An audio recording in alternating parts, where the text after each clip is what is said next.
Hello, everybody. I'm Peter Vaughan with Cardboard Alchemy, and you are with us on the 4th of July or whenever you're watching this. But we're celebrating the 4th of July, and we're celebrating Cardboard Alchemy being 5 years old as a company. How's everybody doing? I've got Rosie with us, and we're going to be chatting about lots of fun things in this stream. But I'm so excited to be back to talk to everybody. Thank you for coming on. I see a lot of people in here saying hello. That's very nice. How's it going, Stephanie? Happy 4th of July. What's really funny about driving into the office on 4th of July is that there's no other cars here because everybody's doing something else. But I can't think of anything more fun to do than hang out with you for just our community of gamers. That's awesome. Thank you, everybody, for chatting. Oh, look at that. So glad you're doing well. Oh, that's so nice. Axel has backed all 6 of our crowdfunding campaigns as Cardboard Alchemy. So it means a lot to see you here for this chat and to see everybody here for this chat. We have like a big awesome community on Kickstarter, on Facebook, on Discord, on YouTube, wherever you're coming in from. Love to see it. And on this channel, our stream, we talk about games that we're making. We talk about games that we're playing. Like, what are you playing this weekend? Like, how are you celebrating? If you're celebrating 4th of July, besides barbecue, I mean, I like to have a barbecue and then a game night. So I want to hear what you're playing. And then we're going to have lots of fun things to talk about because we were turning 5 as a company. We just turned 5 last week. We put out a newsletter yesterday with lots of chock full of news, and we're going to talk about some of that news. So thank you very much for all the compliments. It's so nice. I'm going to bring on Rosie so we can chat.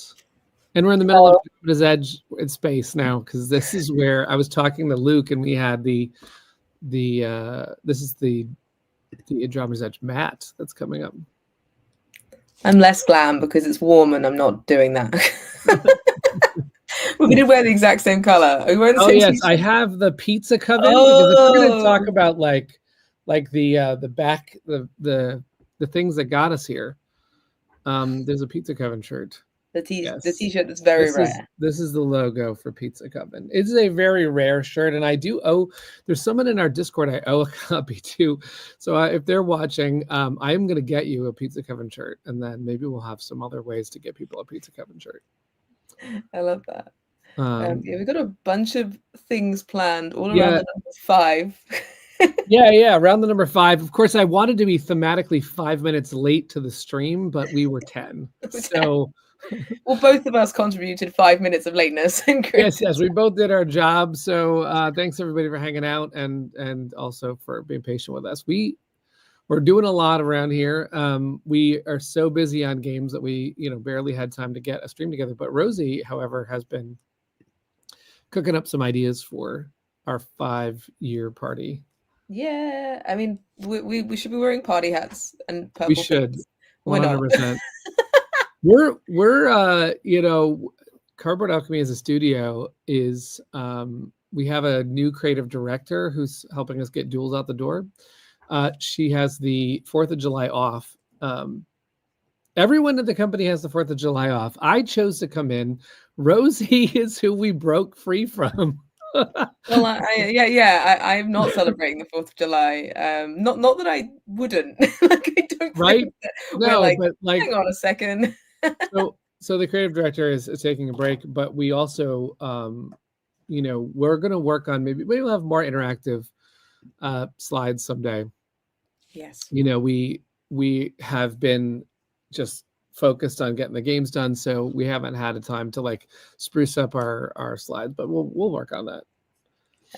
But I wanted to start with what we normally do, which is like 5 things from our community and from our fans that they've seen out there, because we always love highlighting you're in our little groups. We've got Facebook groups for all of our games. Yeah. And we love you sharing things. So this is a fun one. As of right now, or is it right now? That it's right now, yeah. Wait, sorry, there's hold on a second.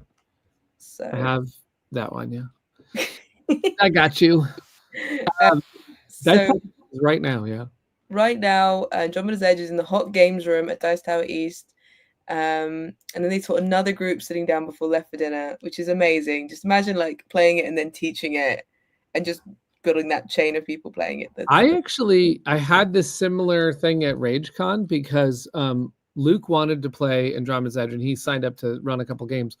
But then I was really interested in playing Genesis, and there were people who wanted to play. So we packed the whole evening, and it was like game one, and then that finished, and then there were more people that wanted to play.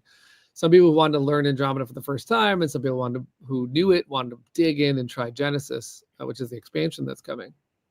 Yes, very exciting. I played it this week. It's a lot of fun, and I really want to play it again. So Dice Tower East having it in the hot games is so awesome. That's very cool. I also keep assuming that they're all on cruise ships because I keep hearing about cruise ships. Yeah, and they I'm do like, have a is this cruise. a cruise ship? Yeah, no, this one is actually in like the middle of Florida, Orlando. I don't know, somewhere near there. Okay, cool. And I do want to go to this one someday. They have is that like really good con that has less of a sales vibe and more of a you're with friends vibe. So I think it's a good one. Yeah, absolutely. This What else do we have from people? Oh, look at this.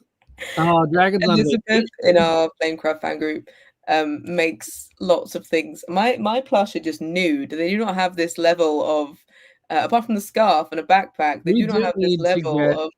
Elizabeth has to get like a brighter nose for the bread dragon has definitely seen some. She's been to a lot of places.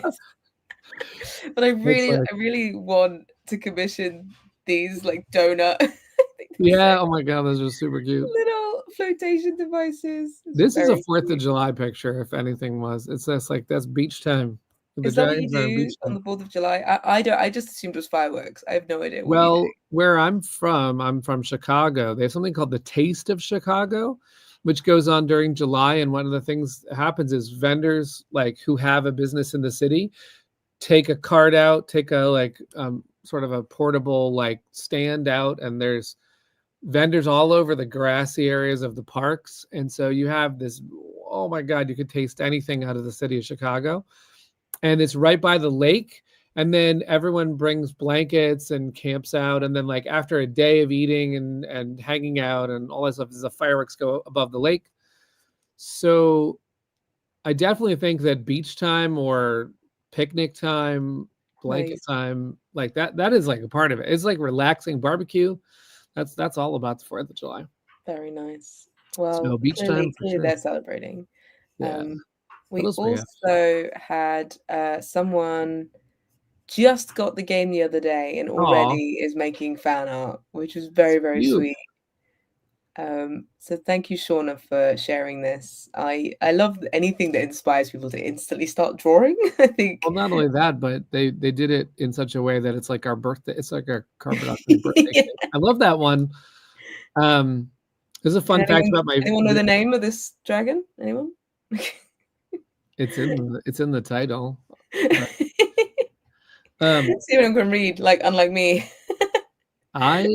This reminds me of what I did on my very first game that I crowdfunded. I crowdfunded a game called What the Food. And I had a character with a birthday cake, because in the game there was food you could throw, and so I made a birthday cake card.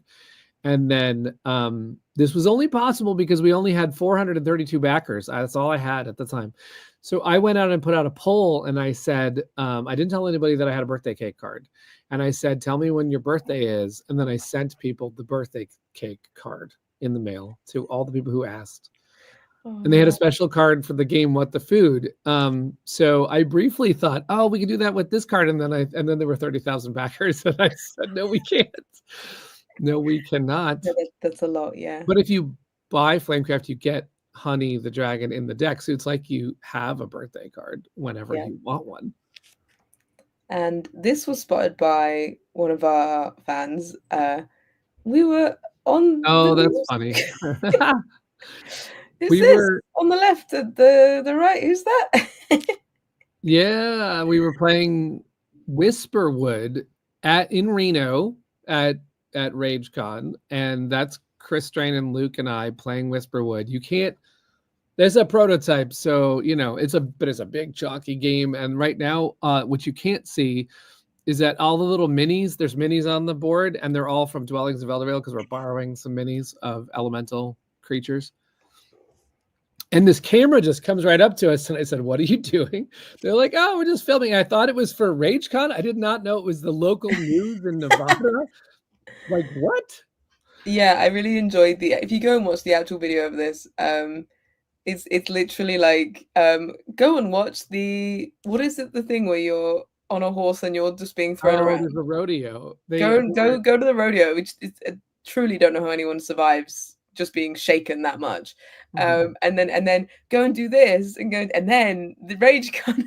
Yeah, no, it's like the news was saying, what could you do this weekend? And they were saying, go to a rodeo or go to a Ferris wheel or go play games. It was a very progressive news channel that's like, go play board games. I've been on like local news a couple of times when I was a cake decorator, they'd find any excuse to come in and just film people decorating cakes. So for a football club, I was like making blue cupcakes, like, yeah, we support, even though I hate football. In this scene, Chris was frustrated with me because he thought they were filming a few more minutes than they did, and he wanted me to have one of the minis like stomp on the board, and I was thinking about my turn, and he's like, "Don't think about your turn. They're filming." You're not allowed to think. Just do a bad choice. Do a cool thing on the board, knock stuff over, but I didn't do that. Yeah. And then the final thing I want to share is actually going to lead into the next thing is we've had our first entry for one of our look at that. That's coloring fun. This is a giveaway that we're running through our newsletter, and we'll explain that very soon, literally in moments.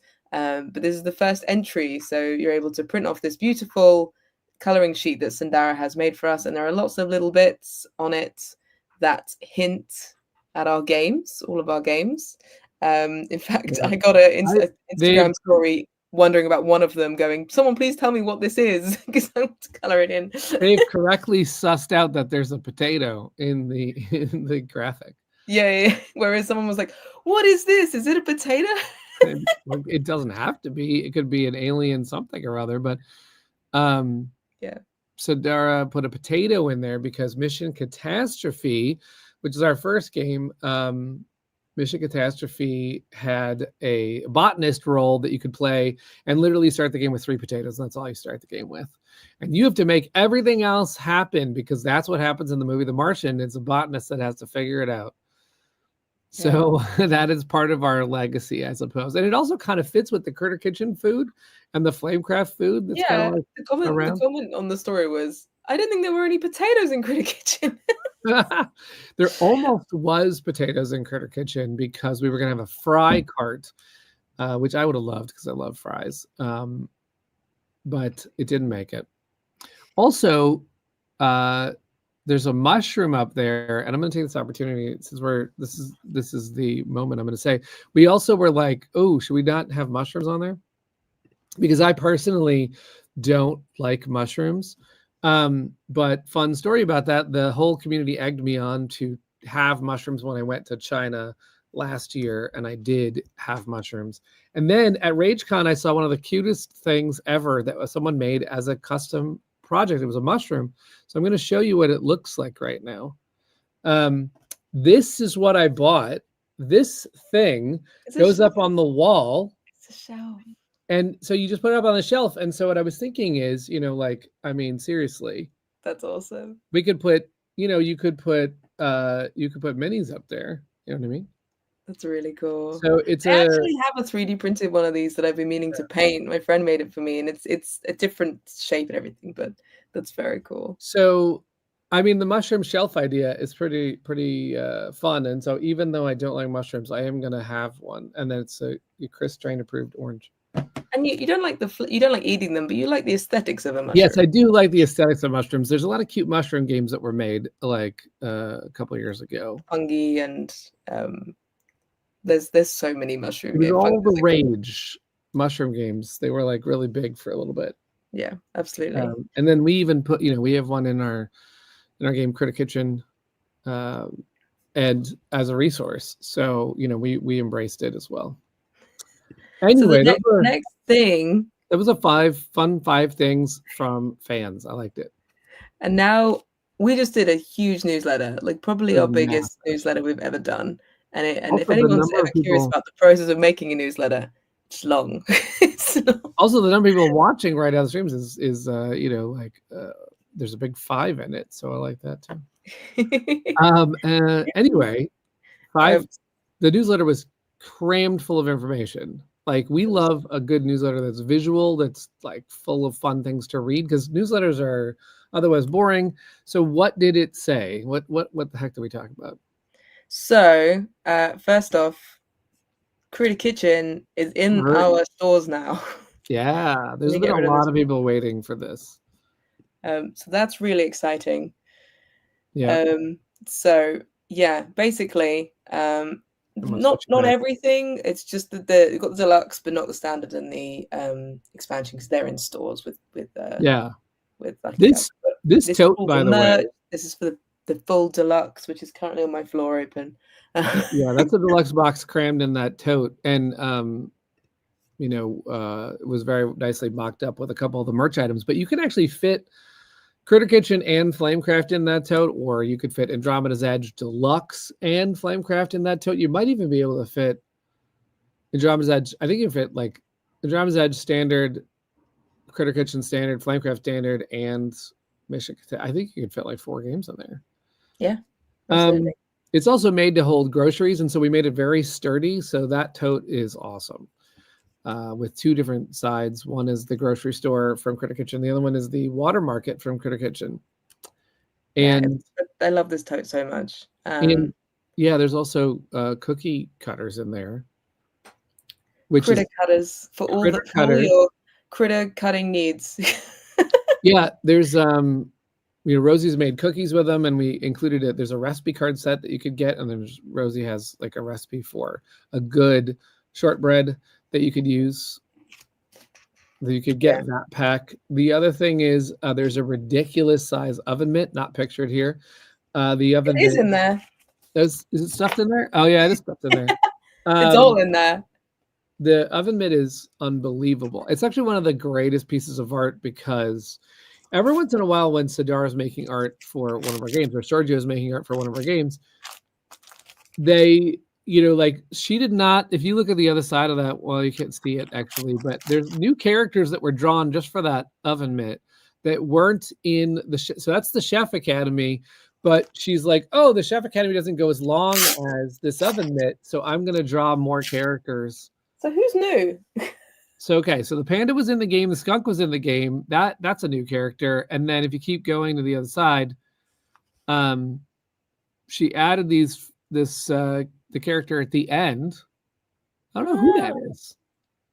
Isn't that like an eagle, or it might be the eagle zoo chef, but like we hadn't seen as that character in that pose. It wasn't in that scene in the Chef Academy. But anyway, that thing is huge. That's huge. So you can be, and then it's, we decided to put paws. This was an Alex Cutler idea to have it like super cute. Anyway, all that merch plus that game got into our store. And the thing is, this is the third time we've put a game in the shop, because we didn't really think we were going to have a shop. We're mostly doing crowdfunding, but people did ask for Flamecraft. And then as a result, we didn't put Flamecraft in. We put all the Flamecraft merch. We didn't put the Flamecraft game in, because that was in stores. But what we have now done is decided that deluxe games will be in our shop. So Critter Kitchen Deluxe and Andromeda's Edge Deluxe. And I was remembering that Mission Catastrophe Deluxe did make it also. So the newsletter. These are top quality newsletters. The newsletters are, I have a philosophy about the newsletters, which is that I subscribe to a whole bunch of gaming newsletters, and it's amazing how many times it's just a text wall. So number one, I don't want a text wall. Number two, I don't want to get a newsletter every week. I mean, if you do, we can make a new type of newsletter just for you. But I want to get one like, now we do we're a little rare in our newsletters. We sometimes get so busy we forget to do, or we can't get to one. But our goal is to do them quarterly so that you get a burst of lots of good stuff. And then the last part is there should be something to win in a newsletter. That's what I think. Yeah, we try and always do a giveaway, which we'll get to very soon because there Yes. are a few in All this right. one. Yeah. So we also, the t-shirts Oh, are yeah. online. So these are through a different service. They're not on our shops. They're actually through a print on demand service, which means that your t-shirts don't exist until you order them. They print them for you, Yes. especially made. That is me and my husband Doug in the park This is a nearby. great picture. I This is love us you looking too. professional. There are some if you watch last week's one, you can see some photos of us skipping, trying to look candid. There So is not yeah. yet a Pizza Coven shirt. No, I'm sorry. There will have to come up with ways to win the Pizza Coven. But we did put the Flamecraft crest on a shirt and is now available if you want to have a piece of Flamecraft and go to your local convention and be the coolest one there. Because I will say that every time I run into a content creator who has one of these shirts, the Flamecraft shirt is one of the coolest ones to wear. I've seen Grant Lyon in it. I've seen Corey Thompson in it. I've seen tons of people sporting the Flamecraft shirt.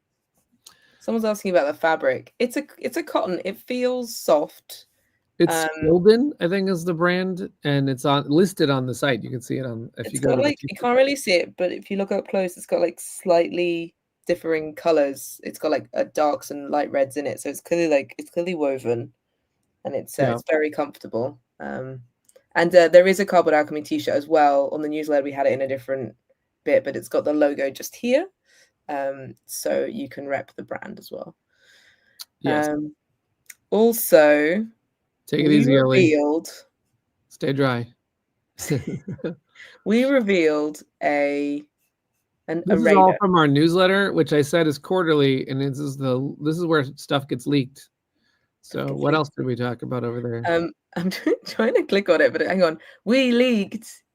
Look at that. Look at this. If you saw in our newsletter, Genesis is coming, and Rosie. It's funny. This frog did not come because Rosie loves frogs. That's not the reason why this cosmic frog came to be. I will tell you the story of how this cosmic frog is here in Andromeda's Edge. One of our super fans of Andromeda's Edge and good friend of the program is Hungry Gamer. And Hungry Gamer loves a game called Cosmic Frog and introduced me to that game. Cosmic Frog is a game made by, I want to say what the publisher is actually. Hold on one second. Cosmic Frog is a very fun game where there's 2 mile high cosmic frogs.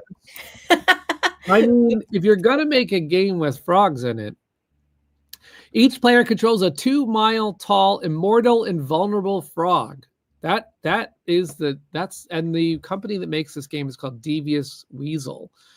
And the artwork is wild. And this is one of the examples because this bit of artwork is actually from the illustrator that made all of the other frogs in Cosmic Frog. And we asked them to join Sergio Chavez. And Sergio's like, I could draw the frog, but you probably want to get So we went to the artist who did all of the art for Cosmic Frog. And we made a 2 high frog. And we made it a raider in the game. This was Hungry Gamer's idea. And he's probably not in this chat, but because he's probably enjoying his 4th of July off as a feature. But I will say that he is kind of flabbergasted that this happened. What if Will suggested it because I love frogs? I mean, that it could be the circular thing there. But I think he was deliberately saying, like, you should put Cosmic Frog in your game. And then he was kind of shocked that I said, okay. And then I was kind of shocked that Luke said, okay. And it is now my favorite raider that we've ever done because it has one of the coolest powers. Not only does it look cool, but it has an amazing power. And what we're going to do is tell you about that power when we do the next update on Andromeda's Edge Genesis. So the frog is going to be awesome. And you can actually follow Andromeda's Edge Genesis on GameFound. It's linked below this video on YouTube. And I think it's on the Facebook one as well. But you can go follow it. And then we're nearly at 10,000 followers, actually. So really cool. You can tell everybody that you now know one of the upcoming raiders that's going to be in Genesis. But yeah. It consumes worlds, so you can see it's that big. It's eating entire planets. And also, so we're doing some giveaways on it. I'm going to put this up here. We're doing some giveaways on it. So there are 3 different giveaways. One of them is you can print off this coloring sheet and you can just enjoy it. You can just, color it in. You can just have fun. You could share it online and tag us or whatever. But if you also do that, if you use the hashtag Cardboard Alchemy 5, then you enter to win some art prints by Sandaratang, which are signed. They look kind of like this. I have some here, but they're not these ones specifically. So yeah, we decided to have a couple of fun contests. So as Rosie said, there's 3 different things you can do to win something. This one is you can color this in, and Axel asks, can I get that to print? And that is exactly what we did. In the newsletter, there's a Dropbox link to this as a high-res image. Actually, we've made some Dropbox links before where you could get like wallpaper and other stuff. We're going to consolidate more things in this folder after this contest, but it is fun to have some art stuff up that you can. We also should put from the first campaign, we had like an image of Manny that you could color in. It was, if everyone's ever seen that Flat Stanley, it was like Flat Manny. It was a dragon you could color in. So we'll put that in this folder eventually, but this is where this piece lives right now. 21st of July. I'll be going through all the tags. You can tag us on Instagram.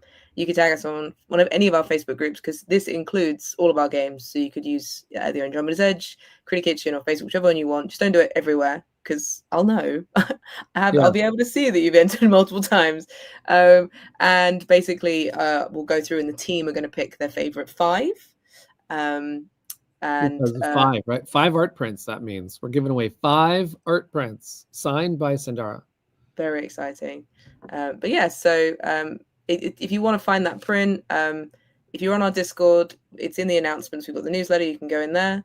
And also, it's currently on our Discord, the newsletter link, but I'm also going to post it on all those groups after this, the newsletter link, so everyone could go, and also the link to this, so you can go and print it off and have some fun. You could do it digitally on your iPad, or you could do it. You could print it off, color it in. You could do watercolor. You could do monochromatic. Whatever you fancy. Pointillism. Oh, I love that. I love Impressionism.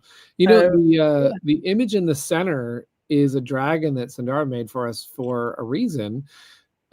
We don't have it queued up for today, but maybe we'll do it on next week's stream, which is that I had several artists.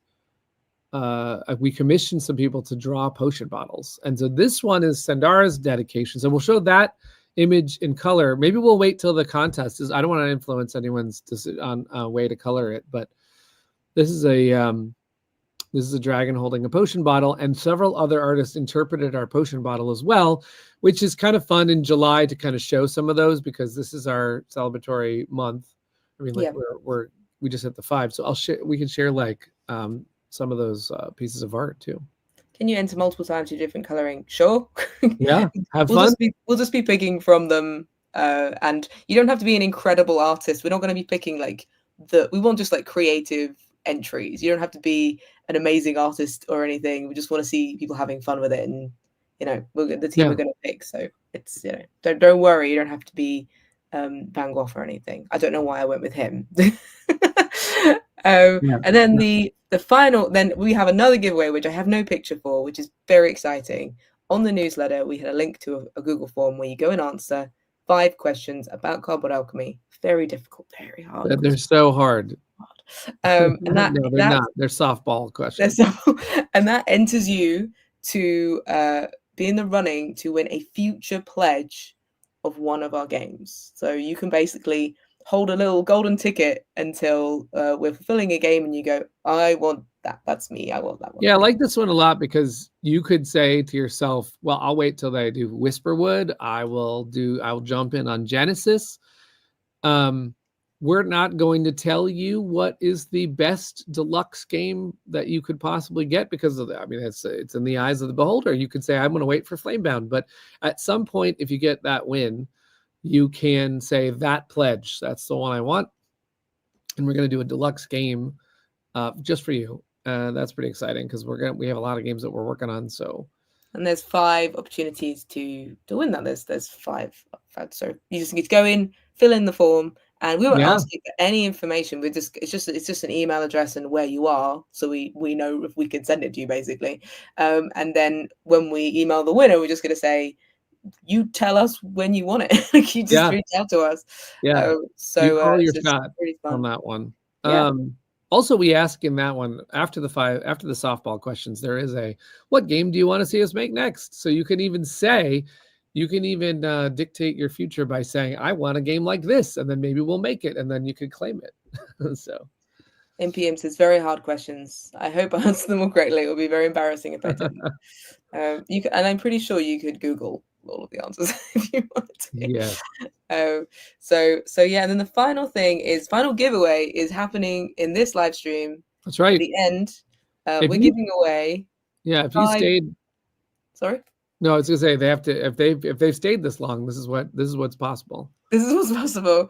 At the end of the stream, we're going to be doing a Q&A, and then we're going to pick 5 questions and 5 winners who win an Alchemist's bundle. So there's the t-shirt, there's the Cardboard Alchemy t-shirt, got the potion dragon, the trivet, and the potion pin, which is only available at we give them out, but just like a little thing. Yeah, we have a little. It's actually not only a sort of nod to Flamecraft, but it's also a nod to Cardboard Alchemy because it is a potion. So this is all potion themed. You get it's kind of also purple themed, right? So you get a purple package. If you win, and I don't actually know how you're going to win, but apparently by watching this stream, you have a shot. Yeah. Rozie's got it figured out, though. I'm going to figure it out. Don't worry. If you joined us for we did a stream during Flamecraft Duels campaign with the Spiel Foundation, and at the end we gave away some things, and we gave a prize, like the question that we found the most fun to answer. So we're going to do that again because it was really nice. Beatrice says, I missed the Google form. Where can I find it? It's in the newsletter. If you're in our Discord, share it there. But I am going to be sharing the newsletter link on all of our socials after this, so you can just find it there. But yeah, if you're not signed up to our newsletter, it's definitely worth it because like I said, we always want to make the newsletter fun, non-spammy, and worth it. I mean, if it gets all those things, then I think we're doing it the right type of newsletters. Also, you're more than welcome to suggest fun giveaways that you want to see done, because we're always true. Going, what do we want to make them do? But I don't want to make them do something too hard. Well, what would be fun? Basically, one of my favorite parts about it is that we get this interaction that's so awesome, and we appreciate all the people who we did one where I think one of my favorites was we had Critter Kitchen people describe their ideal kitchen or something like that. That was really fun. Yeah, the descriptions of kitchens were amazing, like just fantasy kitchens and all sorts of fun things. Yeah, we did a giveaway where we put some art up on there's a sort of entry page for the Kickstarter for Duels where you could go and see some stuff before we launched, and we put some art up, and then I asked what creature is in the Bread Dragon's fountain, and it was obviously a frog. And obviously. Most people, and you just had to type it in. There wasn't like a multi, so I got so many different ways that people described the frog. It was like a cute little frog, a tiny little happy frog, a hoppy frog. But nobody said cosmic frog, did they? Sadly. Little frog emoji. It was very cute. I really appreciated everyone's descriptions of the small frog. But yes, there are 5 things that are in the newsletter, and yeah, that was a lot of fun. We have so much in this, so much to do. It's very exciting. I know. Well, not only do we have how we're going to give away the prizes at the end, but there's probably lots of questions and things. But what else do we have to go over? So we're gonna do a trivia bit now. We're gonna ask some questions and see how well you know Cardboard Alchemy. Nice. Just keep your own scores. I hope I can pass this. And just a bit of fun to see. You might learn something. You never know. We love learning things, and yeah, we just thought it'd be fun. So 5 questions, 5 answers. We're gonna go through it relatively quickly. So just shout out your answers. So. Trivia. Question number 1. How many languages has Flamecraft been translated into? Interesting. I, by the way, how many languages has Magic the Gathering been translated in? I heard that Magic the Gathering was translated in like about 13. Really? 2, 3, 4, 5, 6, 7, 8. I'm seeing 8 on this one website, but I heard 13. That really shocked me because that doesn't seem like enough languages for Magic the Gathering. But there's a lot of text, so maybe it was prohibitive for. I think you have to sign. I think they have to sign up for the long haul if they're translating it because of all the every few months there's a whole new set of cards. But would it There are help a for couple of this?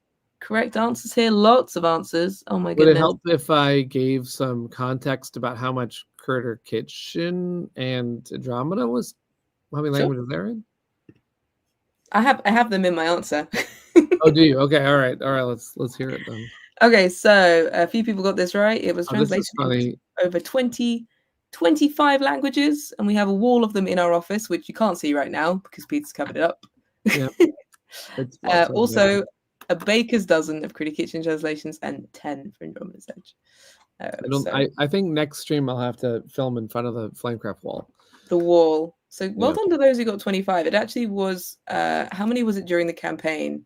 And then afterwards so it was 16 or 17 during the campaign if you count the fact that we did Chinese, simplified, and traditional. So I count that as 2. So I think it's 17. But then we have gotten partners since, and we're at 20. I think it's 25, but I could have missed one recently, so it might be 26. And what's interesting is the Critter Kitchen ones are just appearing.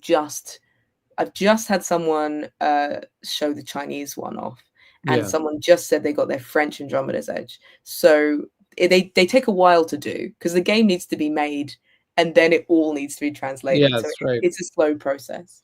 It is. It's a lot of work actually for our team because we care about how it comes out in every language, and so we work with each one of the publishers.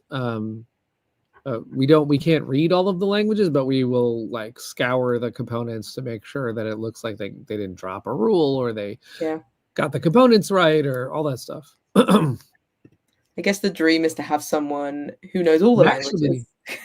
Actually, today, July 4th, is the day that French Andromeda's Edge is releasing in its market. That makes sense where someone was like, they bought the upgrade box, I assume online or from Essen or something, and it's been waiting on my shelf, and now I can add the. Oh yeah, because when we did the campaign, it was in English only, but we sold the upgrade Supernova box with all the minis and stuff. So if they got that and they've been waiting for Andromeda's Edge in French for all this time, today is the day. It's very exciting. Okay, question number 2. What was our first ever crowdfunding campaign for? So what was that for? Anyone know? Any mega fans know this tidbit? There should be a couple people in this chat that were there at the time. They were there. I had crowdfunded, I believe, how many is that? I don't know, 4 or 5 campaigns before I did the first one for Cardboard Alchemy. Lots of guesses for Mission Catastrophe. Interesting. It's a good guess. It's a good guess. The one that's not in print anymore. Oh, poor Mission Catastrophe. Oh, we have a correct answer. There we go. Okay. It wasn't actually for a game. It was for coasters and featured the art of Sergio Chavez. And the art of one of those coasters is actually going to be in a future game, Whisperers. Mm-hmm. So we tricked you there. It's not a game. What was the reason for doing a coaster campaign before launching Mission Catastrophe? Actually, it was 2 parts. It was coasters and game trays. And the entire point of that campaign, which by the way was an absolute, it was like we ate all the profit. There was no profit. It was a complete loss.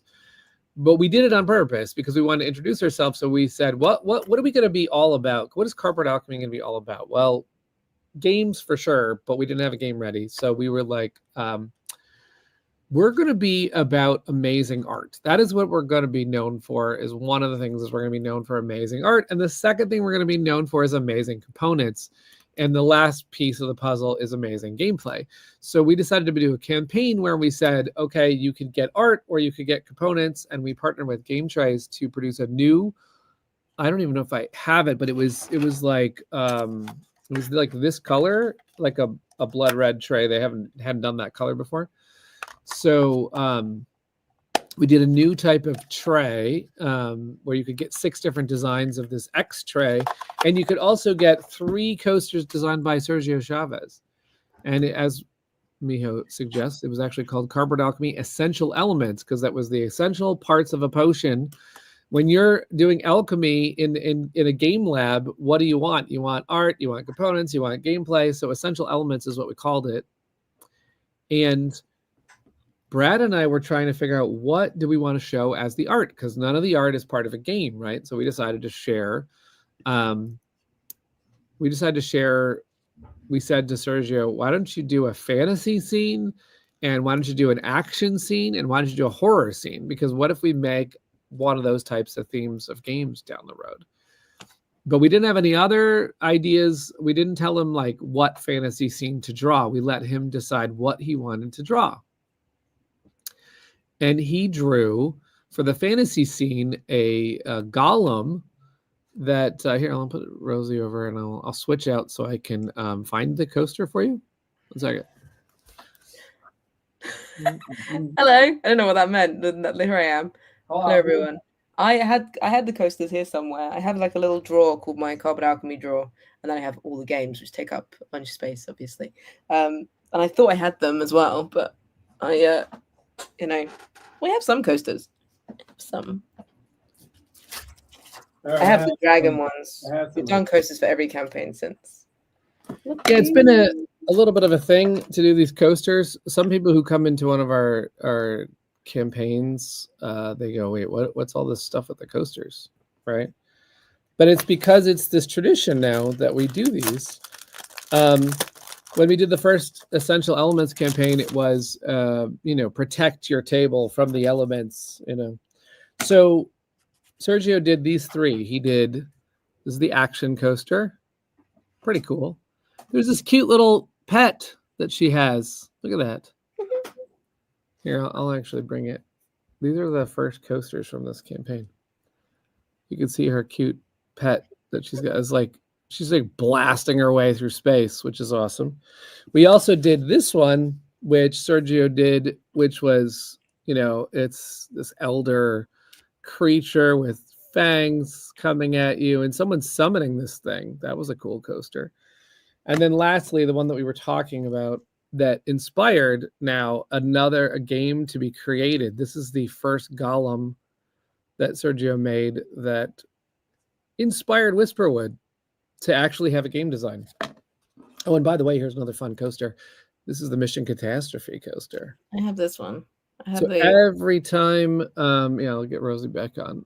Every time we do a campaign, we decide to do a coaster so that you have all these cool drink solutions for your home. And we try and make them, they're not meant to last forever. Although that's what's funny about that is that nobody wants to put their drinks on the Flamecraft ones because they're too pretty. The Critter Kitchen ones are pretty cool too. There's a really talented person who's made display things for the coasters. Yeah. And as well as display things for the original little art prints for Flamecraft that were in the original campaign, and also some shops as well. So clearly they're historic pieces. I mean, we're having fun making them. I think they're, Axel says, I think I have enough now. We're probably about done, maybe, I don't know. But on the other hand, I like the tradition of like making the coasters. It reminds me of when I first started partnering with Brad. One of the things that we decided is that things should be functional as well as pretty, right? So it kind of goes to our core philosophy about making artistic games. But when Brad was making the game Letter Tycoon, we made shirts that actually had a power on the shirt. So if you were playing Letter Tycoon and wearing the shirt, you had a power that someone else didn't have. So it was like having a shirt and having another gameplay power. So I like the fact that the coasters are artistic, but they're also something you can bring to game night, and they'll remind you that Cardboard Alchemy is all about art Yeah. again. All right, question So number. that was our first campaign. Thanks for supporting it. Anyone who was in the chat that did that. Yeah, you've been here 5 years. How many people make up Cardboard Alchemy? Anyone know? Anyone? This is a tougher one because we don't post, like, I saw a company's website where they have like every employee as a little avatar. We don't have that yet. Maybe we'll get there. We have something they could count technically. Oh, okay. Right? Do we? Could they not have counted? Oh, Yeah. yes, you could have counted. No, that's not. No, that's actually not good either, because there are more people who've been illustrated as a Flamecraft dragon than are on the actual. Okay, that's fair. That's not helpful then. This is very difficult for all of you, and I'm sorry. I like how Robert Greene is just going to 33. I mean, I would love to have 33 hands helping with making these games. I think everyone thinks that companies are bigger than they are. Like, seriously, when I found out Pandasaurus was like 3 people, I was so surprised. I just assumed that the board game companies were like massive. I want to ask a bonus question. How many people worked at Cardboard Alchemy when we made Flamecraft, the first game?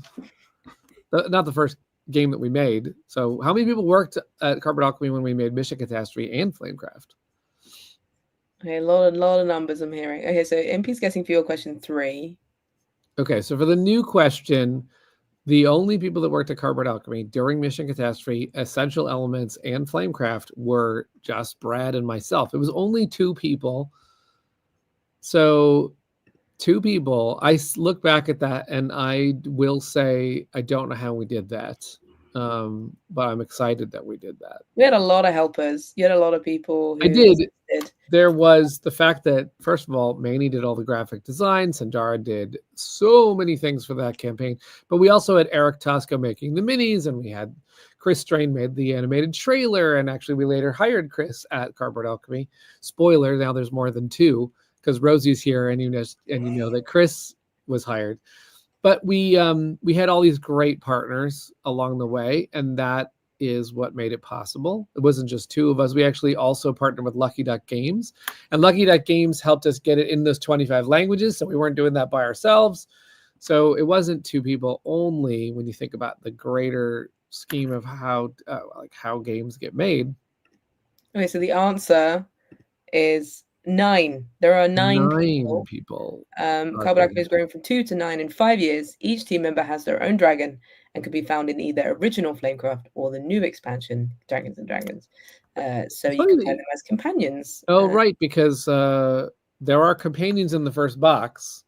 And one of the things that happened is that we made all the companions in the first box, and there are 7 companions in the first box, which include members that are not on the staff. Because you remember, there was only Brad and I, so there's 7. It would have been a really rubbish add-on, like just 2 cards. So yeah, we're not going to give you everyone else. Powers. And we came up with the companions because Sindara had drawn us as dragons, and she drew herself as a dragon. So it was like, okay, you're getting a power. And she drew Manny as a dragon, so you're getting a power.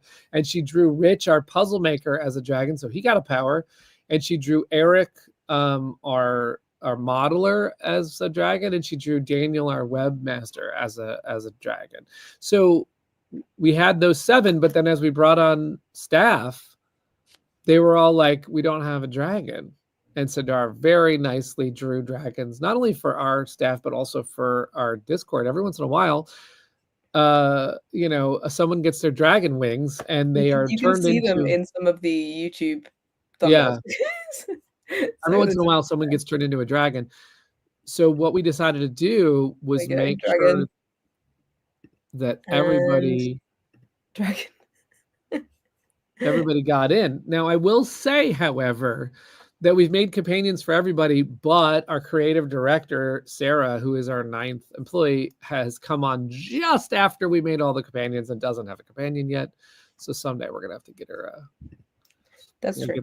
Have to get her settled into a dragon spot. Be a special card that we... Yeah. We'll have a promo companion that you can go chase after someday. Yeah. Okay, next question. Question number 4. How many dragon plush have we made / are in production in total? Oh man, I will tell you that I got asked this question from another publisher, and I had to look up the answer, and I was shocked. Now, a lot of people are answering not the dragon designs, the amount of plush. how many plush have been commissioned. And I'm going to say commissioned because I want to include the plush that are now being produced right now for Flamecraft Duels. No, we're talking the amount. There we go. People are starting to... and I'm including, if the surprise in the backpack is a plush, I'm also including that in this number. Oh, if I don't know if it is or not. Yeah, it actually is a ceramic frog handmade by me. Every single time it is different, and it has a little name tag. Yeah, some closer answers right now, and we did not make a million. Oh my god, that's wild. 1 million dragons. Yeah. I will say that games themselves are also like, it's a tricky thing to make games, and a game that does okay in the board game space, a hobby game, does about 3,000 or 5,000 copies. And then that's its lifespan, unless it takes off, unless people like it, then it might get 10,000 or 20,000 copies. And then if a game's really lucky, maybe it'll see a couple of print runs where it'll get to, 100,000 copies or something. But we don't have every game do that. I certainly didn't think we were going to make thousands of plush. I did not think that. Well, the answer is over 56,000 plush have been made or are in production right now. Unbelievable. I appreciate the person who guessed 700,000. Yeah. That's, at that point, we are a plush shop. I mean, that's more plush. I will say that the other publisher that asked me that question was shocked at the number as well. That is because fans demanded it, because when we made one plush, which is the bread dragon, and then people said, I have to have another plush. And then we decided to unlock the meat dragon, and then we just had to keep going. And eventually people said, are you going to make a plant dragon? And then the last campaign, which you can still late pledge for, you could get any of the 6 Flamecraft plush and jump in on one of the 56,000 that is cooking. Absolutely. Okay, final question. How many games do we have in the works? Oh. I mean, like, future games. You gave me a lot of answers to this, Peter, that I couldn't fit. So I'm gonna clarify this, which is publishers and designers have tons of ideas. Like, we have dozens of games that are wannabe games. I mean, when Luke Laurie came on board, which is our 8th employee, Luke has bunches and bunches of games. Chris has game ideas. Brad has game ideas. I have game ideas. But we also have Peter and Alex that pitched Critter Kitchen, and we have Manny who is helping us make games. And what I'm counting in this one is games that are signed, that are in the works. Signed and not released. Signed and not crowdfunded. Correct. And I'm also not counting Genesis, even though I could count Genesis because it's not funded yet. I'm not counting Genesis. I'm talking beyond Andromeda's Edge. What are we talking about? Okay, we've got some answers, and some of them are correct. Very early on, people got the correct answer. The answer is 3 games in the works. Whisperwood, Flamebound, and 1 unannounced. Ooh. Yes, we have signed it because it's that good, and we know that we're going to make it. And I don't even know what it is. I can't wait to tell you about that one. But of course, I can't wait to tell you more about Whisperwood, and I can't wait to tell you more about Flamebound. So we will have to wait just a little bit longer. As the comms manager, I don't know till you get to know. When we bring Rosie in on it, it's like, look at this. Like, tell people. You didn't know about the cosmic frog until it happened. But it's very true. There it is now. So yeah, hopefully you enjoyed learning about more about us, because some of you went wild numbers. So now you know. Now you know where we're at, and in 5 years' time we'll do another where we've gotten to. Yeah, right.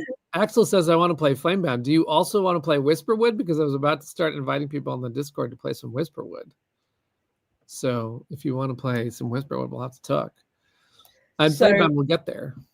due to time, we're going to jump into. I was going to do some component stuff, but we should go to questions so that we can give away these 5. But just so everyone knows, I am surrounded by stuff. Okay, well, we can next week we can show potions and we can talk. We can like make this celebration keep going. Absolutely. Okay, so ask questions, and we're going to pick our favorite 5 to win an Alchemist bundle. So get asking, and we're going to answer your questions. Okay, wait, so this is someone asking like just anything. Yeah. And if it's a creative question, then we go that question gets. Yeah, once we get to the end of the live, we'll go and pick the ones. Already so many questions. Let me start starring. I started some from earlier as well because some people. I really liked this one. Tomorrow I'm doing a big Critic Kitchen board game night. If anyone has a favorite combination for a great game, I'd love to hear them. Meal plan is burrito bar. So what combos are your favorites, Peter? Do you have a combo? A meal plan is the burrito bar, huh? I like the burrito bar. That sounds like really fun. What would I want to play with a burrito bar? I feel like I'd want to play like have you ever played Bang, the card game? I like it's like a Western. Bang, the like dice game. They were that popular they made a dice game, but I used to really like to play Bang they have tournament rules and stuff. But like I would put on old Western music and I'd get into the mood and we'd have like, you know, a lot of we just like play rounds of Bang. That's a lot of fun. Oh, so many good questions. Okay, I'm gonna guess Faith one is lovely. For combinations for but to answer the question though, it was actually about Critter Kitchen. I realized you just took my food, and I just went off the food menu. But we actually released a combo in the Discord and on the update for some combos that you could combine. But let me find another one right here, right now on the stream. 1 second. I'm going to give you one food-based. Uh-oh, my computer's not going to behave. Am I frozen? No. Okay. Well, I know of a combo that I can tell you. Okay. And it's called Hungry Hungry Hippo. It's the combo. So to play the Hungry Hungry Hippo combo in Critter Kitchen, you need to make the critic the hippo, obviously. The hippo's power is that you get to play one challenge card every time you serve challenges because it's a little bird that sits on top of the hippo's head. I love the mechanic here because it is like there's a type of bird that helps the hippo out. It's like a symbiotic relationship. So this one, you get to feed that bird all game with a certain combo that you always know. And Peter C. Hayward, the designer, advises that you get gelato, pies, and coffee as your 3 carts to go with the hippo. And I think the reason why he does that is because gelato creates 1 more course serving. So you have like 8 courses. So it feels like the most food you could stick in the game. And pies is like another course because you're trying to get as many pies as you can get. And coffee lets you take another turn because you're just freaking out. You eat so much food. And the restaurateurs that he suggests in that game are Anthony Bourdain, Falcon Brown, Graham Elephant, Martha Stewart, and Heron Sanchez. In case I will make a graphic of this for people. We've got some more combos suggested by the designers coming up. But we've also got fan suggestions of other things you could play with Critter Kitchen as well. I see one from Impy of ice, flowers, and organic carts is fun. Next question. If you could have a dinner party with 5 characters from any Cardboard Alchemy games, which would you choose? Oh, I know who I would not choose for a dinner party. That would be most of the factions in Andromeda's Edge. Because as the Cosmic Frog would be trying to kill you, that would make for a difficult dinner. Flamecraft is easy because, you know, you have... you have bread dragons and meat dragons create the greatest food ever. But if we had to go with iconic characters that we've made. Let's put it this way. I would pick, and we've created companion dragons. So this is an easy cheat. We could actually say all of the Cardboard Alchemy team and dragons and Sandara and Manny. You only get 5. Now you got to pick your favorite. No. We're doing the Bilbo. This is like all the dwarves come, all the companions from Flamecraft come in. Yeah. Mine would definitely be. It would be critters. It would 100% be critters because they would cook, right? Yeah, I mean, the zoo chefs are chefs. I don't have to cook. No, we're going restaurateur. We're going. Oh, you could invite like Kitjoy. I've had tea with her. She's lovely. Okay, so yeah. So what 5 restaurateurs are you putting in this party? Kitjoy, Jamie Oliver. I'm making this realistic. They're in the UK. Okay, you're doing all the UK ones. I'm trying to remember Anthony Bourdain because you say he's really good. I don't know. Is a power? He's cooking. I mean, yeah, he traveled the world. He's passed away, but he was a great food traveler. I don't cook. Fun fact: Doug's cooking dinner right now. Oh well, here's what would make it entertaining: Gordon Ramsay get in that party. Gordon Ramsay, yes. Gordon Ramsay, you should definitely put him there, 100%. I mean, we have Emerald Lagasse in there. We're just bam, just cooking stuff. It would be hilarious. True. Also, Alton Brown is like one of my absolute favorites. Alton Brown. We've got Alex Guarna Shellfish. She's such a character. Also, Guy Fieri is a lot of people's favorite. I mean, if you put it's Guy Fieri. And then Lily. And then Lily the frog. Of course, you got to have a frog. I've got to have a soup starter. You know. Oh, that's funny. Faith answers Gordon Ramsay cooking beside Potato the Dragon. Oh my goodness, I would love that. There's so many characters. Now that we're like talking about it, I'm like, oh, you could get the witches from the pizza coven to serve the pizza. Oh my goodness, yeah. Basically, I want to have the ones which give me the best food. I don't have to do any work. It's basically Come Dine With Me, if anyone knows the British show. By the way, people cooking and not me. Not at all related to the dinner party, but just mentioned in the middle of this. Rose, definitely would love Flamecraft jewelry. I agree. We should figure out what we're making. Sandara did do a jewelry campaign with someone else. She did. And it was a little. She made a dragon pendant, and I don't know where mine is, but I actually want to find it because I love that thing. I never did it. I didn't know about it, and I'm very sad. I would have 100% got one of those because they're gone now. I think that they just made. She only made like a limited run. I would have loved to do that. Right, cracking on with these questions. Money being no object. If you create one piece of merch for one of your games, what would it be? Oof. Money no object merch. That's the name of the side brand. Money no object merch. I'm gonna tell you a funny answer to this. This is not the actual answer, but when we were planning to do Letter Tycoon with Brad, this was with the company Breaking Games. We actually thought, because Brad's favorite thing, one of his favorite things is Zeppelins. And so we made the first player marker in Letter Tycoon as a Zeppelin. It's the 1920s. There's a Zeppelin vibe to the whole, captains of industry. And what we wanted to do one day was actually go in a Zeppelin, play the game. We didn't do it. That would have been fun. But that's not merch. So we got to think about merch.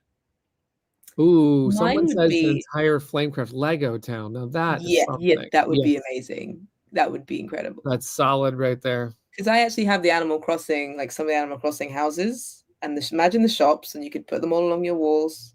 That would be amazing. Yeah. We've made a lot of them. We could do someday a list of all the merch we've made, because we made coins and pins and magnets and plush and books and oven mitts. Who knew we were going to do an oven mitt?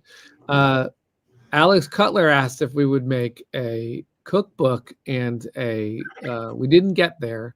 So I kind of wish we had, because the cookbook would be really fun. That would be one of the merch items I would still like to make someday.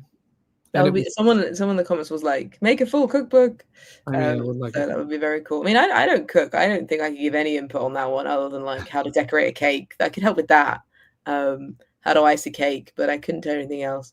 Oh, CK Mine would restaurant. be I would definitely cheat and say I want basically Disney World, but for Sandara's art. Oh, I want each section to be a world that she's created, and I want to go on rides. And there'll yep. be a merch shop full of merch, and that's money no object. Money no object. Exactly. Okay. There was one here that was da, da, da. It was Got some good about ideas. so many good By the way, questions. someone says, any plans for a proper digital version of Andromeda's Edge? Maybe. We have to stay tuned for all of our digital plans. There are some. We did announce in the campaign for the last campaign that Flamecraft is going digital. So who knows? Maybe the other games are going to go digital soon. Okay. Have you gotten your frogs from Peter, from Rosie Peter? No. No. We're gonna do it at Essen. We're gonna do it at Essen. Then they'll be safe. I don't know if we know some of these answers. Do you have a group ritual before playing board games? Group ritual. I mean, I'm sure he's talking about home game nights, not necessarily like a Cardboard Alchemy game ritual, which is just to fire up TTS and go. Just to struggle with tech. My pregame rituals definitely include, as I mentioned earlier when I played Bang, I like to put on music and I like to theme the menu. So like if I'm making, I used to host Betrayal House on the Hill game nights where we would try and make creepy, like, entrees and then also put on Halloween type music. I love getting into the whole thing. Now, what's funny about that is recently when we've been testing Whisperwood, I was like, what is the music that goes with this? So I'll put on like Lord of the Rings or like but it's not right yet. I haven't found the right one. Like it's not Robin Hood, Prince of Thieves, but there's like something about Whisperwood. I don't know what that food is yet or that music yet. Yeah, mine is like I have a lantern that is always on unless it's very bright out. I have a specific tablecloth that goes down. You can see it in all my videos. There's a purple one for when I film Cardboard Alchemy stuff, but it depends where it is and if it's covered in dog hair. So these are the things you got to remember. And usually a cup of tea and a blanket of some kind, unless it's very warm. Then sadly no. And my dog will be there. I like your ritual. I like the fact that there's a certain tablecloth. That's awesome. Yeah, I mean, I only had one for a while, so it wasn't really like a choice. It was just like, this is the tablecloth, but I do like it a lot. If you are a dragon and could breathe fire, something other than fire, what would it be? I know this answer because the fancy dragons in Flamecraft don't breathe fire. What they breathe is illusions. They can make like balloons and cats and dogs and like whatever they want. They can just like breathe forth spirit, creature, magical essence. They have this power, the fancy dragons. So that's pretty cool. I'll tell you, there's another Flamecraft dragon that can breathe something other than fire, and that's the plant dragons. They also don't breathe fire. What they do is they help pollinate and create. They could breathe out some, either they attract bugs or they repel bugs with their. This is where they're smoking out bees. Right, they're giving the bees a little calming smoke there, so they don't get all stung. What would you breathe besides fire? Music. That's a great answer. Someone says. Just like screamo. If you could breathe out like horn instrument and jazz, I mean, like how awesome would that be? I'm just trying to think. I mean, there's only so many things you could technically breathe out. There are things I definitely don't want to breathe out. Like in the morning. It's bad. I don't know. I guess it would be like wow, transformative like magic, like making things fly. Like you can fly now. You can fly now. Nice. Off you go. But the curse is that I can't do it to myself, and that's the curse of the story. That reminds me of a game that someone I know made one time, which is called Billionaire Banshee. And the game was everybody is trying to decide if they would date someone, and they get like a really, really great thing and a really, really awful thing. And the idea is billionaire, if you have a billionaire, but they're a banshee. So I remember that some of them were like, breathes this all day, but owns an island of chocolate. And then you have to decide if the good thing is worth the other thing. And my favorite part about that game was that the creator, which was Stephen Bailey, he had put like these bullet points to clarify, because you're like, chocolate island, do you eat it and it's gone? And his bullet points would be like, refreshes every day, so that you could, if you're discussing it with your friends, know definitively, like, okay, you can fly, and you can only carry one person. So it was a very fun and silly game. It sounds good. In your wildest dreams, what do you envision for Cardboard Alchemy when it hits its 10-year anniversary?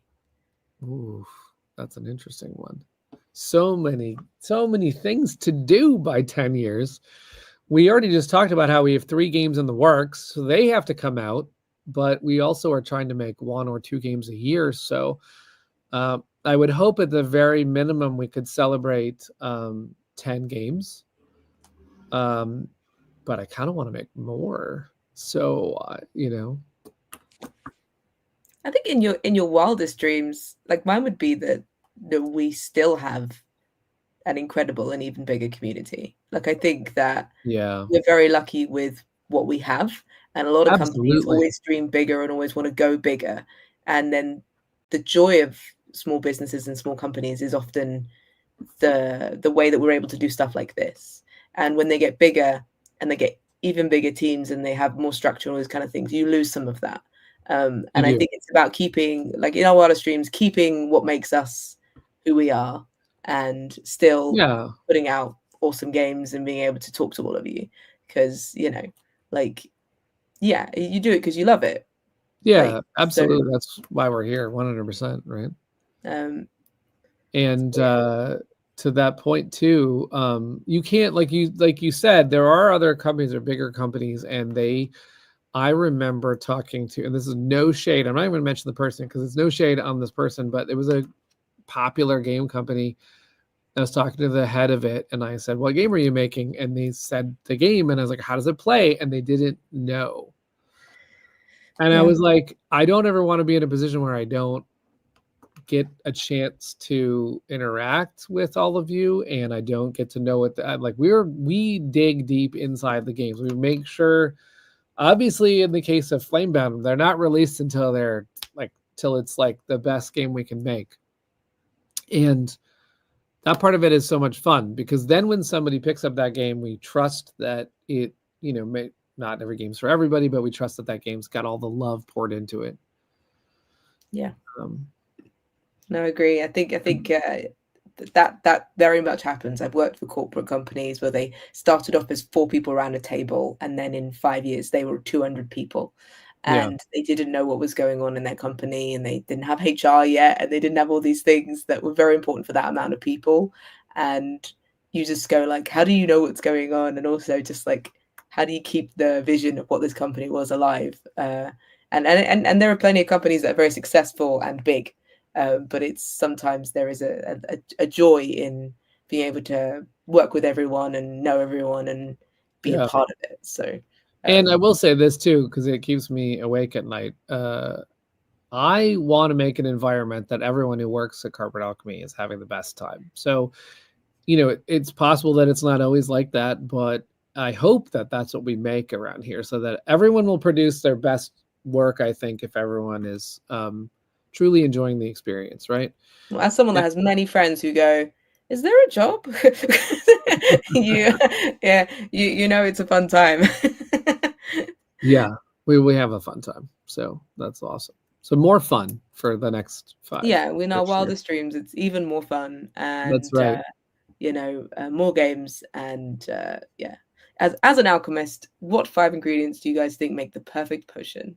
Oof. Well, that's very interesting. Is this a metaphorical potion? I don't know, because or is this like a literal potion? Because I can give you a good drink. Yeah, I used to bartend. I don't know if I ever told you that, Rosie, but I used to bartend, so I know some drinks. I was not a bartender. It was just working in a harvester. If anyone knows that, it's a very nasty chain of food. But I did make Irish coffees, and I was very bad at them. So, But if I could put anything in a potion, I'm now thinking like it must be lunch because I'm completely getting into the mood of like what now I'm like thinking about because alchemy, I'm thinking about like what herbs or what things do I really love, right? I 5 just cheeses. recently went like on a big sage kick because I had tried these. They must have been baked by a bread dragon because it was these cheddar biscuits with sage in them, and it was so good that I was like, I'm gonna learn how to make biscuits with this sage in it. But what ingredients would be in the perfect potion? That's a tough one. Metaphorically, we could go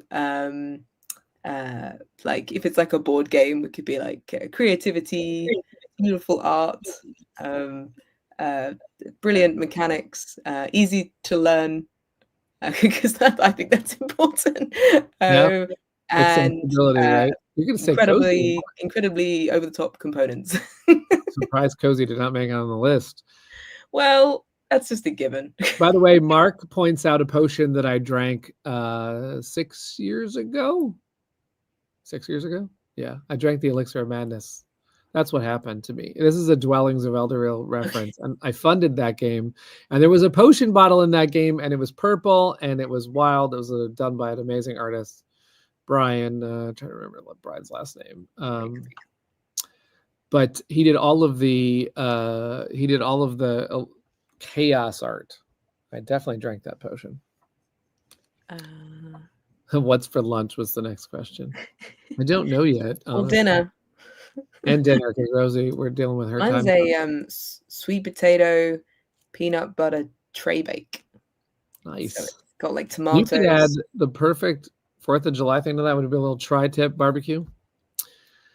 What is that? It's like a tri-tip is it's a style of seasoning and cut that's done in California, like nearby where Luke lives. They came up with the original first tri-tip. It's a really good seasoning for meat and a good barbecue. I see. Yeah, this was a recipe from a vegan friend, and we keep doing it. It went into the pool of. We have like 20 meals that we kind of rotate because I have loads of food problems, and this is one that Doug just randomly chooses to do every now and again. But it's very nice. I like peanut butter. Do you have a pool of creative people at Cardboard Alchemy, or do you bring talent in for each project? We have both. So one of the main strengths, I think, of the 9 people that we have brought on is that they wear different hats, which is what I think you need at a game company. Because as we pointed out when we made Flamecraft with only 2 people, we still had to get a lot of outside people to help. Even though I was wearing a lot of hats and Brad was wearing a lot of hats, we needed more. So we have to have both. And one example, for example, is Chris Strain and Lauren, at our team, both can do graphics in a pinch, or they can do file making, or they're Chris now they're focused on dev and production. But I think that's really important, is to have creative people at the inside. And like, for example, I'll give another one who's right here on the stream. Rosie was not hired to create cookie cutters or come up with a game idea or proofread rule books, but she'll do those things just because she loves all the stuff that we do. Or grumbles later and goes, I had to work on a cookie cutter design. No, I think I was the one that pushed that. I think I was like, yeah, we could do that. I know how to do that. Also, when we're writing puns, we get puns from Alex and Manny but like Brad is like really good at, if I'm ever stuck on a creative description and Rosie's not the one taking it, Brad is our original, like, we'll come up with any writing sample. And so we do need a lot of creative people in the house, but then outside, we also need creative people because for example, all of our trailers are made by Oniro these days, who is a very creative animation studio in Canada. And we make all of our trays with game trays, and we work with a modeler who is in South America and is a fantastic friend of ours now. So Rich, Milena, our puzzle maker. So we do have to have like creative people outside as well. Yep, it's always good to have lots of eyes on things, because if a lot of people start off making board games just on their own and it's just them, and it's good to have eyes on things to see and compare and test and give different perspectives. You know what the secret thing that no one tells you when you start a creative company is that you also need a finance person. You also need to do the stuff that's like, oh, I need to file with the regulations in my city. That stuff you just that's like you never figure that stuff Brad out. is very good at those things. Like, he's so good. You'll just be like, oh, I figured it out. Yeah, we're very lucky because I don't know if I ever told you this one, Rosie, but we had to when we're importing goods into the United Kingdom, we had to I believe at the time we had to talk to the Queen and get we had to get like a certain paperwork done, and Brad filled it in, and it took like a year of back and forth to get that paperwork done.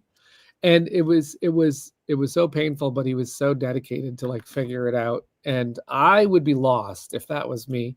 So I'm very happy that he was able to figure that stuff out, because this is the part that I'm very excited that we have these kind of exciting times. But the very first time we did our taxes after Flamecraft, I was lost. So yeah, I hate doing taxes.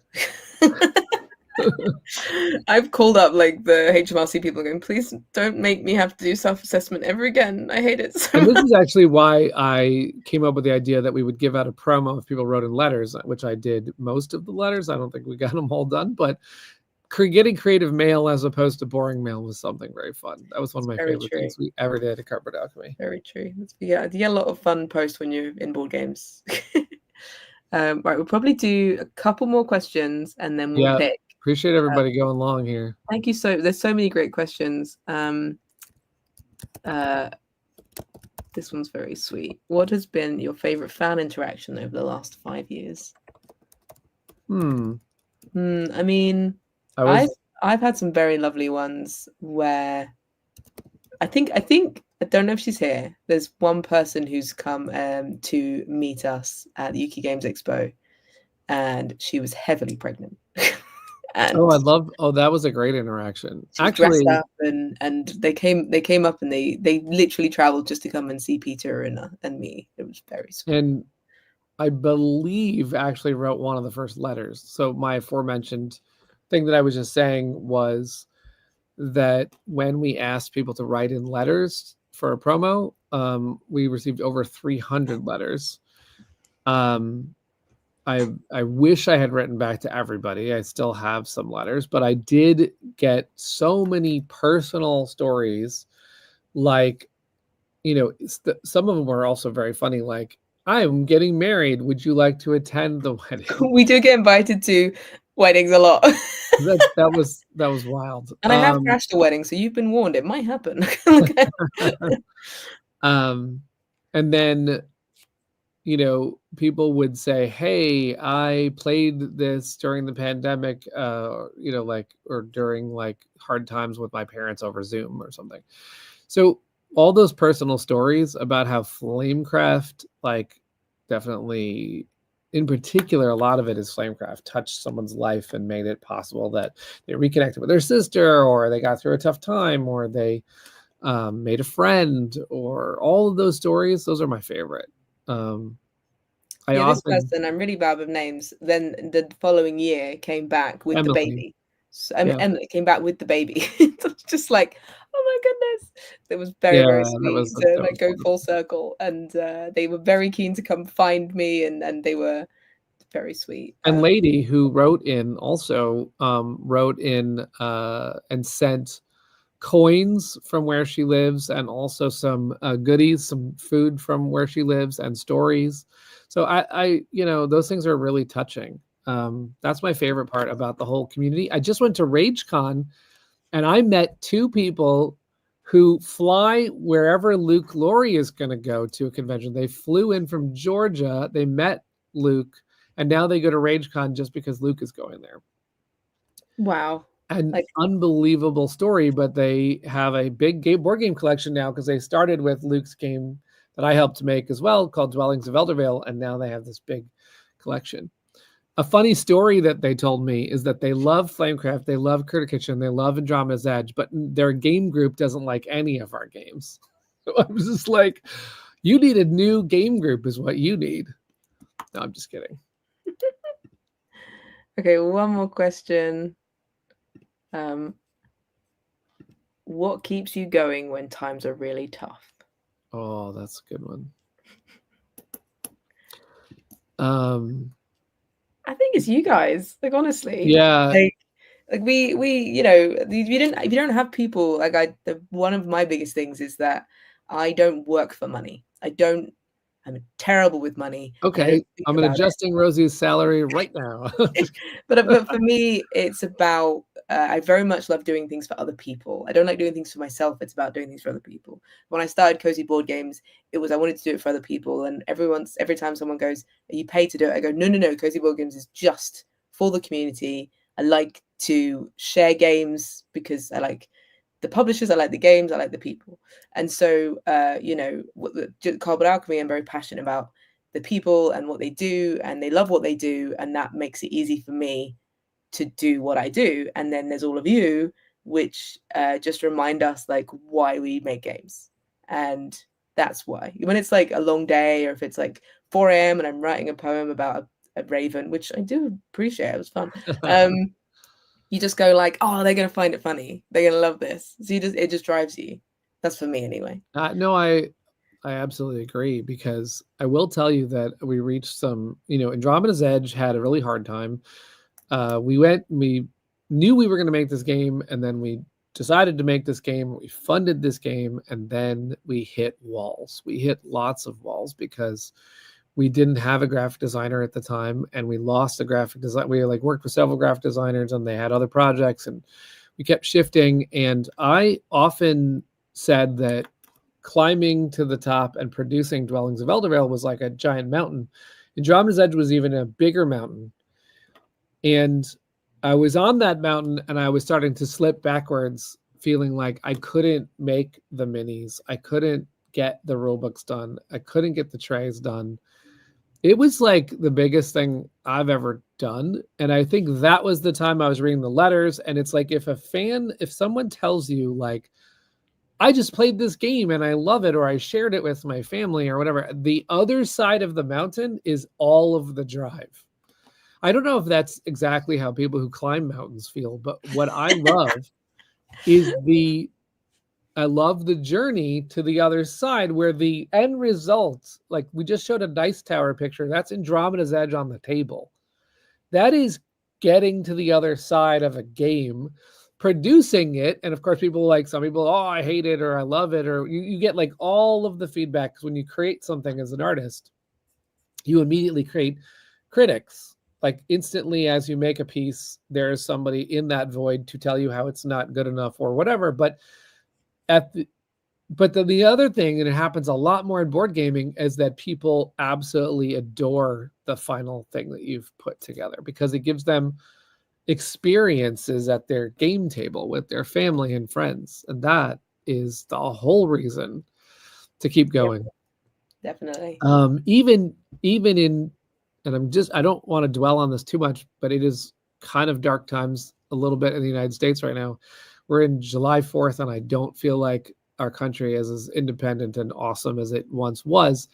And part of why I keep going is knowing that we're spreading joy somewhere else. Like we are creating, and this used to be what I wanted to make games for anyway, was instead of doing taxes or instead of having a bad night, you could say, I am going to put aside the stresses and the problems and the complications, and I'm going to let myself have fun in this world, this other world that we have, right? Yep, absolutely. So it's a little bubble that we're in making games. Yeah. Occasionally it's you sit on the outside and someone goes, what games have you made? And you go like, oh, it's so, and then you, when people actually enter this bubble or this community, they realize how much love there is, and how lovely everyone is, and how supportive and inclusive, and not all the time, not saying it is 100%, but it is the most welcoming environment I've ever been in as a community. 100%. Yeah. So thank you everybody for that. Thank you everyone. Right, we had 10 questions, I think. Okay. So with any of them you want to call out that you want, there's 5 prizes. Sorry. Now I know how our guest Stephen Conway felt when he tried to remember all of the questions. I can give you a summary. We had a lovely question asking for combinations for Critic Kitchen, Yes. money no object merch. Yep. We had characters that you'd have dinner with from our games. Mm-hmm. Group ritual before playing games. What fire would you? Well, what not fire would you breathe? Nice. In your wildest dreams, what do you envision for Cardboard Alchemy when it hits its 10-year anniversary? What 5 ingredients do you guys think make the perfect potion? Mm-hmm. Do we have a pool of creative people or bring people in? What's your favorite fan interaction and what keeps you going? Oh wow, those are so many good ones. Thanks for everybody who asked. Thank you, everyone. Really great question. Everybody who is on our stream and is joining us, because we had a question about. There's 10 questions you said. Yes. And because we are overachievers at Cardboard Alchemy, we're going to double the 5 and just do it for all 10. That's what we're going to do. Okay, Potion excellent. packages. That's what we're going to do. If you 10 were just featured, Alchemist bundles to Purple Hound, Quackleton, Faith Chang, Mehadwar, Aubrey Jones, Alison Kay, Trail Scoob Bianca, yep. Stephen J. Quackleton, you're twice, so we're doing 9. Oh, no, we need another question. And Addie Daisy. Nice. There was actually a question where they asked whether I've sent the frogs. There you go. Who asked that one? We'll Someone asked that one. You'll know if you're the person who has sent Peter the frogs. That's the 10th person. But just all you want to do is message me on Discord or do hello@cardboardalchemy.com. I will put that up right now. Just say you're in for a potion packet, purple potion package. I think that's what we called it. Alchemist bundle. Whatever you call it. Thank you for asking questions. We will, if we didn't get to your question, because we do the stream every Friday or whenever you feel like watching it, we do have questions that come up in here and we try and answer them in the following week. For example, you want to ask something to Manny or Luke or Alex or Peter. You want to ask something to Brad. You also can come in our Discord and talk to us. We're there. We're testing games. In fact, we're going to see a lot of tests of Whisperwood coming up, and that's going to be really exciting. Or you can come to our Facebook groups. We have a Facebook group for each game. I would say that within a month, we will probably be making the Facebook group for Whisperwood as well, because it is coming up and we want to start talking about it. So you can ask a question any of those places on YouTube or in our Discord, and we'll catch you up on. You can ask about board game making. You can we can talk more about fun game nights, whatever you want to do. Absolutely. I will actually be at the Northeast Tabletop Expo next week. I hope to also be at the stream because the show ends at 6 on the Friday, so I'm going to come back and okay. I should be here hopefully. But I'm going to be there, and they've also given me a free table to put duels out. So if you want to go and play Flamecraft Duels, it's in Gateshead, which is near Newcastle. And it's on Friday, Saturday, and Sunday. I'll be there Friday and Sunday. Don't ask why. They just wanted me there on the Friday and Sunday. But I'll be there with my new cozy game, which is for charity, which is called Cozy Days. And its money goes towards helping little pets and critters. Nice. But also, they gave me a table for duels so I can teach people how to play. You know, I'll tell you what, I can tell you what's in your future, because I just had a table for duels at RageCon, and it was packed the entire time. Just like when I put out duels at KublaCon, people wanted to play duels over and over and over again. And I saw some of the same people and they came back and they said, this looks really cute, but it's crunchy and it's amazing. And then what happened is all of those people that played duels went over and talked to the board game vendors who were doing the exhibitor hall and demanded duels. I mean, all the vendors were like, we don't have that one yet. So then I told everybody it's still late pledge. You could actually still get in on it. Yep. It's linked below, I believe. Should be. Yeah, so it's kind of affirming that our 5th game is just maybe our most popular one ever. It's a beauty. It's a beauty. So, we love a travel game, and clearly all genres we are taking over. That's right. Absolutely. Thank you so much, everyone. Don't forget to enter our other giveaways. I'll be sharing the newsletter link over on the pages, but there is also in our Discord in the announcement section, so you can see the newsletter there, and you can do a coloring in, or you can also enter to win a future pledge of a game that doesn't exist yet, and you can fill in a form of very difficult questions. Yes. So thank you so much, everyone. And if you are in the US and you're having a barbecue, or if you're anywhere playing games, enjoy your weekend, and game on.